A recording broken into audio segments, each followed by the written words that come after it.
देहात्म बुद्धि का न्यूनतम होना, हम समझते हैं कि मैं बद्ध हूँ, मैं जीव हूँ, तो हम जीव की नहीं घटी यत्र में जन्म मरण के संसार में पचते और मरते रहते हैं। अगर मैंने सोचा है कि मैं मुक्त हूँ, मैं बंधन से मुक्त हूँ, मुझे कोई बांध नहीं सकता, मेरा ना कोई जन्म है, ना मेरी मृत्यु है, यही हमारी चित्त की वृत्ति जब देहात्म बुद्धि से पलटकर आत्मबुद्धि में आ जाए, जब वासनाओं से पलटकर निर्वासनिकता में आ जाए, संकल्प विकल्पों से पलटकर निर्विकल्पता में आ जाए, विचारों से पलटकर निर्विचारिता में आ जाए, तभी वो मुक्त है, तभी वो ब्रह्म है। तो कहते भी हैं कि संकल्पों की सृष्टि है, जैसा हम मानते हैं वैसा हम पाते हैं।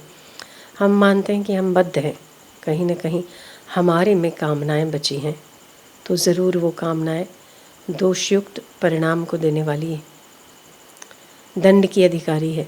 पर अगर हमने माना है कि हमारे में कामना है ही नहीं, ये तो मन में है, शरीर में है, शरीर का काम करता, मैं निर्विकार हूँ, मैं निर्विचार हूँ, मैं वासना रहित हूँ, वासना रहित है। जो हम मानते हैं वही हम होते हैं।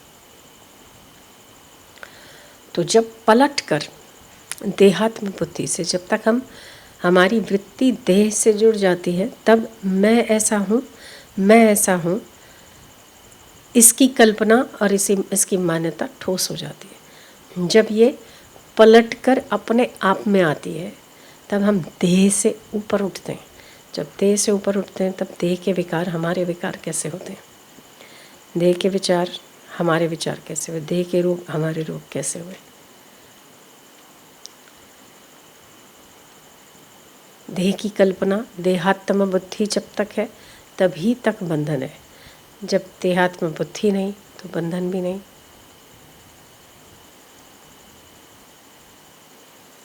जैसे बच्चे को जब तक देहात्म बुद्धि नहीं है ना, जब तक वो सहज है, सरल है, तब तक कहीं पे भी गंदा कर देता है, कहीं पे भी उल्टा सीधा काम कर देता है, तो बंधन करता नहीं है, आप डांटते नहीं है, उसका हर गंदा साफ करते हैं, क्योंकि उसे देहात्म बुद्धि नहीं।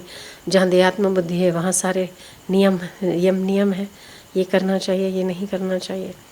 तो ऐसे ही पलट कर जब हमारी बहिर्मुखी वृत्तियाँ अंतर्मुखी हो जाती है, देहाध्यास से हम अध्यास को बदल के आत्माध्यास करते हैं, देहात्म बुद्धि से पलटकर हम आत्मबुद्धि को धारण करते हैं, तो फिर हमारे लिए कोई नियम, कोई कार्य बंधन करता नहीं होता।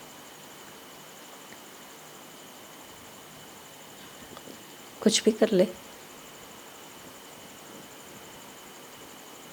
हनुमान जी लंका जला देते, बंधन करता नहीं। तो हमारी ही मन की वृत्तियाँ, चित्त जैसा मानता है वैसा ही हमें फल प्राप्त होता है।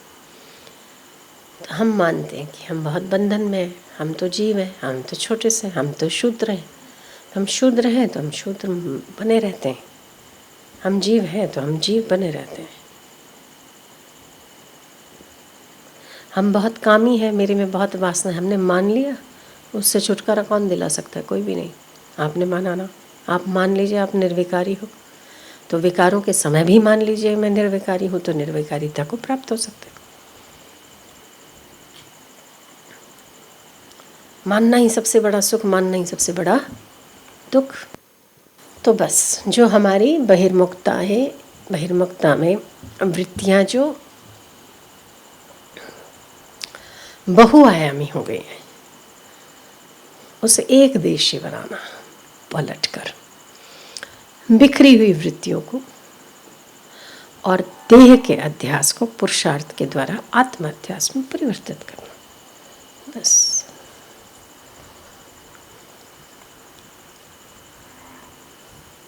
और या फिर ये ज्ञान का रास्ता, या फिर दूसरा एक रास्ता है प्रेम और भक्ति का रास्ता। मैं कुछ हो ही नहीं, जो कुछ है वो मेरा स्वामी है। तो जब आप स्वामी के हो जाते तो विकार तो आपके रहते ही नहीं, फिर किस शरीर से विकार भोगोगे? तब भी सोचो आप उसके हो,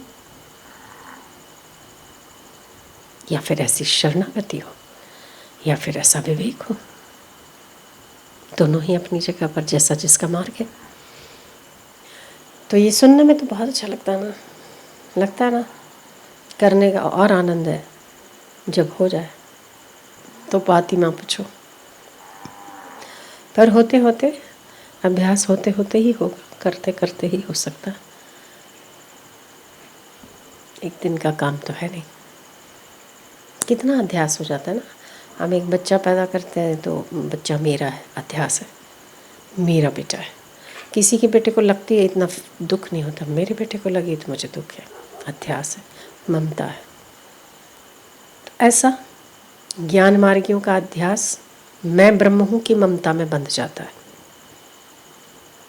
और भक्तों का अध्यास मैं भगवान का हूँ कि अध्यास में बंध जाता है। अध्यास को बदलना ही है बस। जो अध्यास देह में है उसकी वृत्ति को पलट कर सद्वृत्ति में लगाना, चाहे वो ब्रह्म वृत्ति में लगे या भगवत वृत्ति में लगे, पलटना तो है।